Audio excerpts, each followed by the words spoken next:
Ako nga pala si Cora. Ako na muna ang magkukwento sa mga nangyari pagkatapos naming kalabanin ng mga berbalang.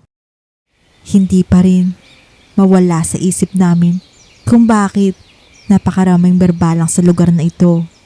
Kaya bago kami bumalik sa bayan nila Andres, napag-isipan naming magmanman sandali. Magpahinga kaya muna tayo. Kahapon pa tayo walang tulog. Alam ko na kung saan tayo muna tutuloy. Tadyan! Kaninong bahay yan? Isa sa bahay ng tatay ko. Ang yaman naman ng pinsan ko. Habang nagpapahinga, pinakilala sa amin ni Rosa ang mga caretaker ng bahay nila. Manong, 1-day-old chick po ba yan? Oo.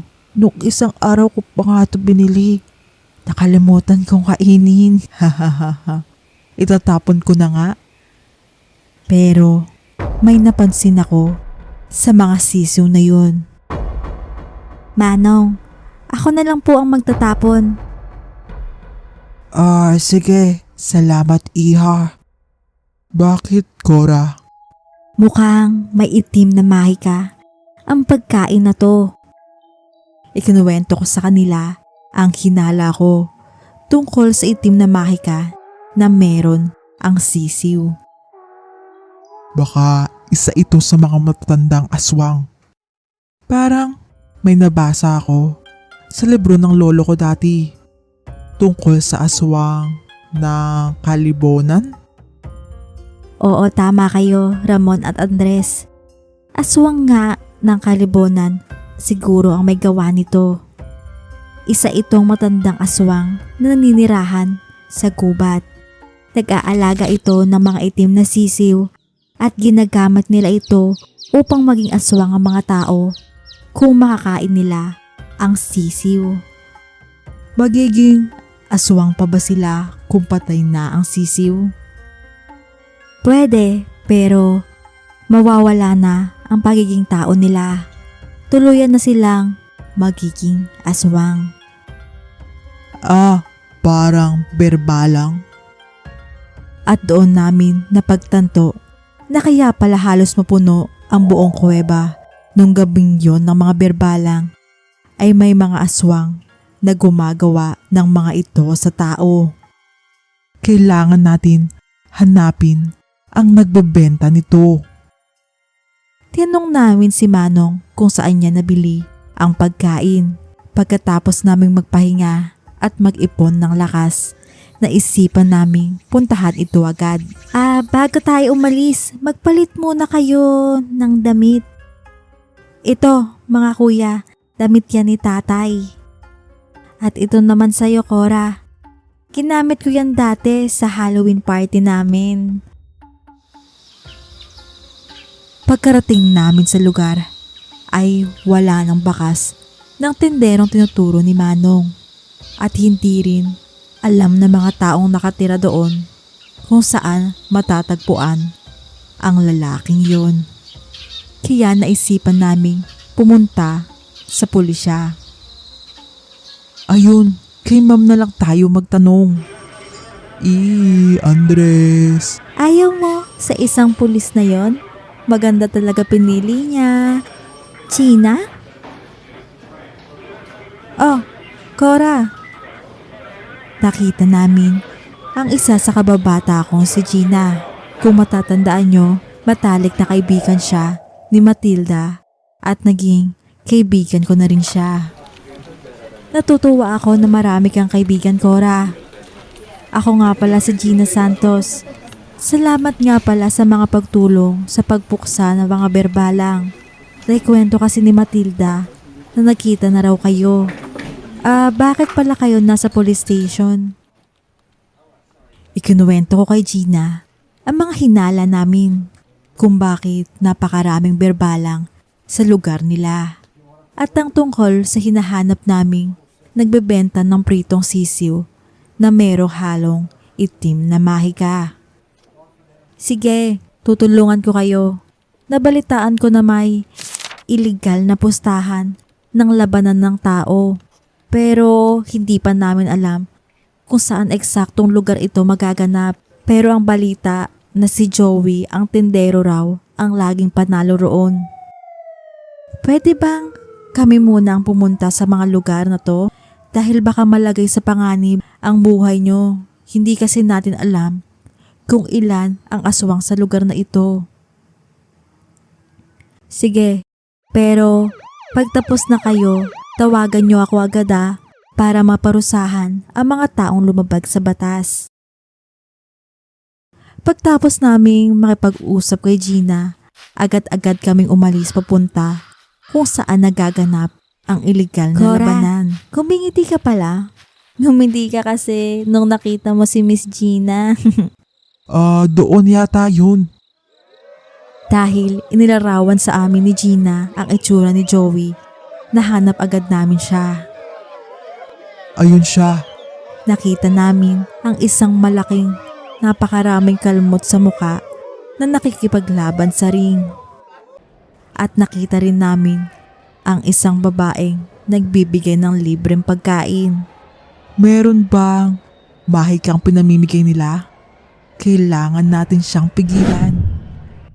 Bago namin kausapin si Joey, ay pinigilan nila Andres, Manny at Rosa ang mga taong kainin ang pritong sisiw.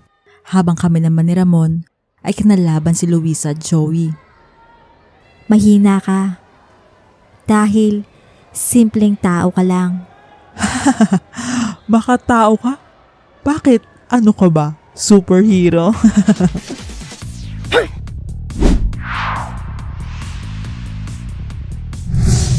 Masyado kang mabagal.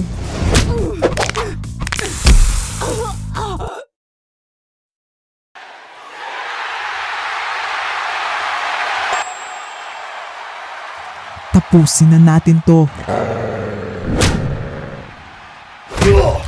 Pagkatapos matalo ni Ramon, si Joey ay tinawagan ni Rosa si Gina upang mahuli ng mga pulisya ang mga taong lumabag sa batas. Aswang siya?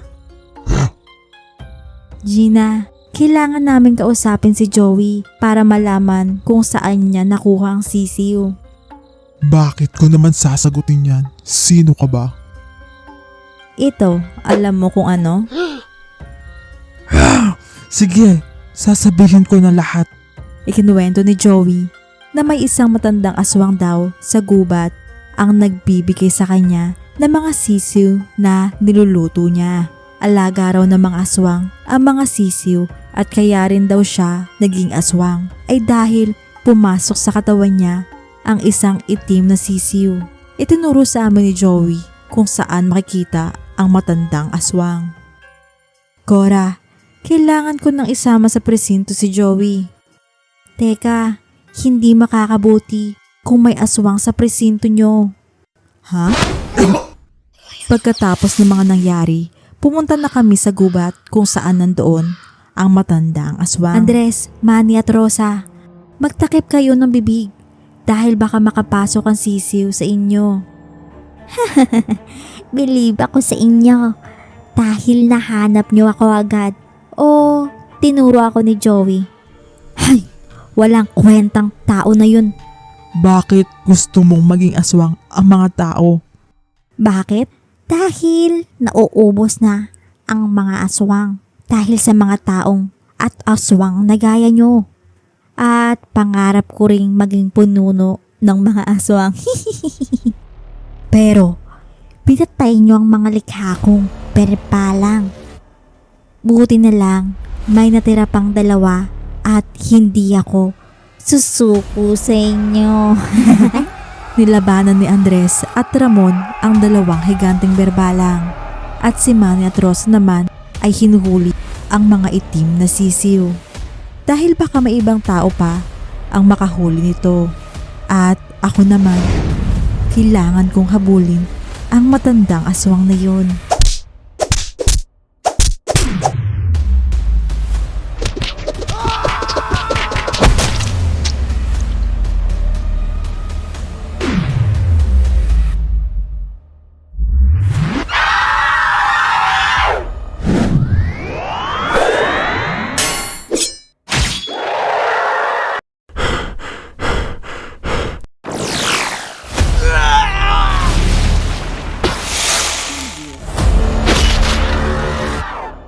Akala mo ba makakatakas ka? Ay, ang kulit mong tiyuan ka. Hindi ka ba marunong kumalang sa nakakatanda sa'yo? Sa tingin mo, karapat-dapat ka bang galangin sa ginagawa mong kasamaan? Lalo na sa mga inosenteng tao? Lagot ka sa aking tuyuan ka.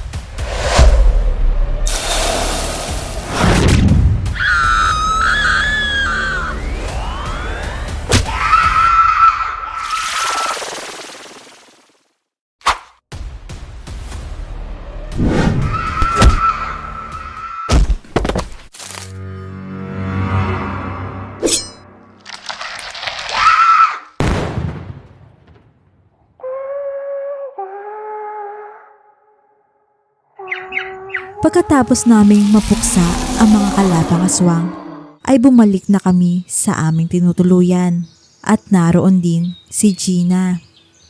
Maraming salamat ulit sa inyo. Buti na nga lang ay dumating kayo dito sa bayan namin.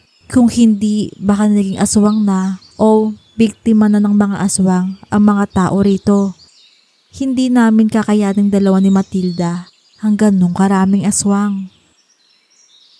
Gina, nasaan pala si Teacher Matilda? Dahil malapit na ang pasukan, nag-aaral siya tungkol sa mga aswang at inaayos yata yung listahan ng mga estudyante niya. At nagbabahagi rin siya ng kaalaman sa mga bata kung paano matatalo ang mga aswang. Nagtataka nga ang ibang mga magulang na mga bata dahil hindi lahat ay naniniwala pa sa mga aswang. Kayo pala, anong gagawin nyo? Mananatili ba kayo rito? Baka bumalik ako sa bayan namin. Kami naman ni Ramon, baka bumalik sa syudad para magtrabaho bilang delivery rider. Ako rin babalik sa trabaho ko bilang nurse. Ikaw pala, Cora. Ako? Babalikan ko muna si Luna kina Andres. Babalik ka rin ba sa syudad, Cora? Sumabay ka na sa amin ni Manny. Hindi muna. Siguro bibisitahin ko ang pamilya ko. Subscribe. La la la.